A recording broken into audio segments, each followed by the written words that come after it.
Thank you very much. Oh man, it's so nice to be back in Toronto. My name is Costa Costa Maragos, and typical of Greek immigrant parents in the 50s, I have no middle name, just so you know. But anyway, it's so nice to be here today, and that introduction is really over the top. It really is over the top, but I do appreciate it nonetheless. Ladies and gentlemen, good evening. Kalispera, Kalos Orisate. I just want to thank you so much for coming out in such great numbers today to support these CEGA Awards. It's great, and I just want to tell you how deeply honored I am to be here today to return as your Master of Ceremonies here for the CEGA Awards of 2013. Thank you very much. Thank you. I'm going to say something that I think you're thinking right now, and that is that we are so fortunate this time to be graced with the sweet voice of Ariana Chris, who we'll be hearing from a little bit later on. But Ariana, thank you so much for coming here today. You know, we are in the thank you mode, so I will continue with this theme for just a moment and thank the organizers of the CEGA Awards who've done an immense job and a wonderful job once again this time, and they deserve our congratulations as well. I do want to thank the CEGA organizers for booking this room and this hotel. I mean, the Royal York. This is great. This is one of the most elegant, nicest hotels you'll find across the country. Across the country. You could say it's fancy for a simple prairie boy like me from Regina, Saskatchewan. You know, fancy for me in Saskatchewan is on a Saturday night watching hockey on the big screen in the bar of the local Legion. That is fancy for me.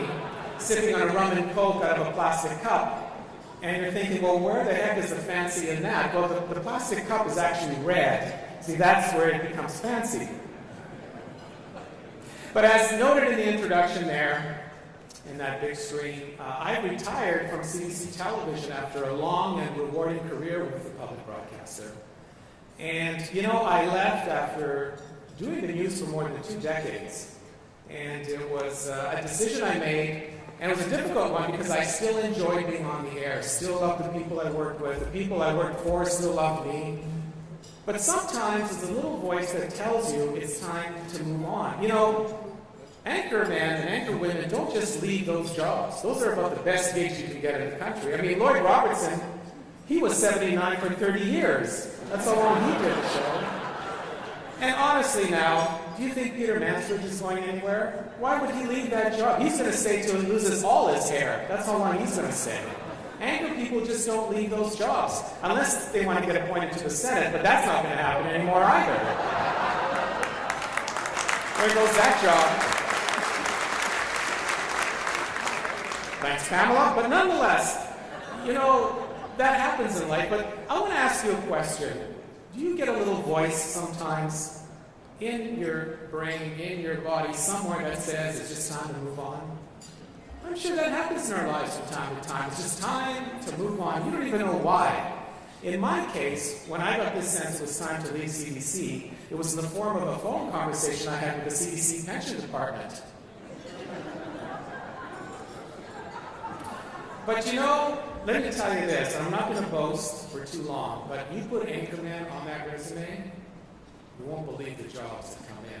I mean, I've got a smorgasbord of jobs in front of me now. More jobs than there is in a buffet in Vegas. That's how many jobs I have, you know. But you know, you do what you do. You know, I'm balancing things now, trying to figure things out. And I'm sure you go through this in your lives as well.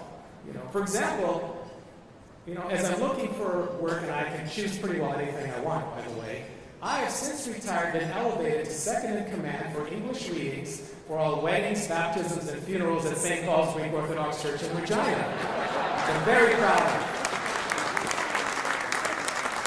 it. And neighbors come to me now to cut their lawn, which I'm proud of. I've done a good job this summer, and tomorrow when I get back to Regina, I may be shoveling some snow. But that's how it is, you know. But we do what we do, you know. We do what we do. Lots of things to do out there. We have a great busy night for you ahead of you. But before we get to the meal, I do want to introduce some dignitaries in the crowd tonight. Are we ready for that? Let's do that right now. All right. I want want to start off with this man, who was a recipient of the CEGA Award 2 years ago. He's well known in the Greek community and outside the Greek community. The Consul General of Greece in Toronto, the Honorable Dimitris Azimopoulos, is here tonight.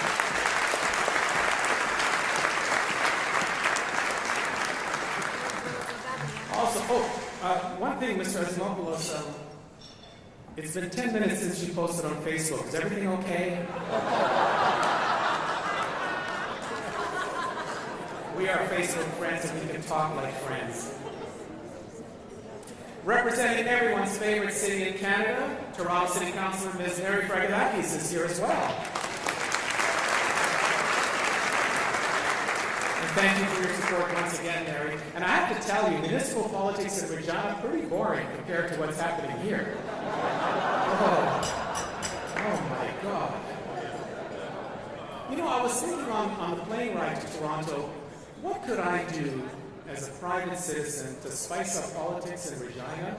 And I can ask you a question. Can we borrow your mayor for a couple of months? How would you feel about that?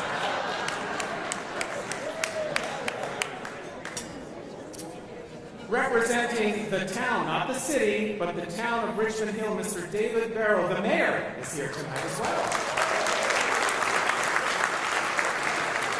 And I point out he's from the town because city council, or I should say town council there, rejected a motion this week wanting to designate Richmond Hill as a city that remains as a town. And I do have the grainy footage to prove that vote took place, just so you know. I have some gossip for you. You want some gossip? This will take Ford off the tabloids tomorrow. Wait till you see when I tell you what's happening here. It's the president of AHEPA Canada is engaged to be married, ladies and gentlemen, to a nice Greek girl. Mr. George Vasilas is here as well.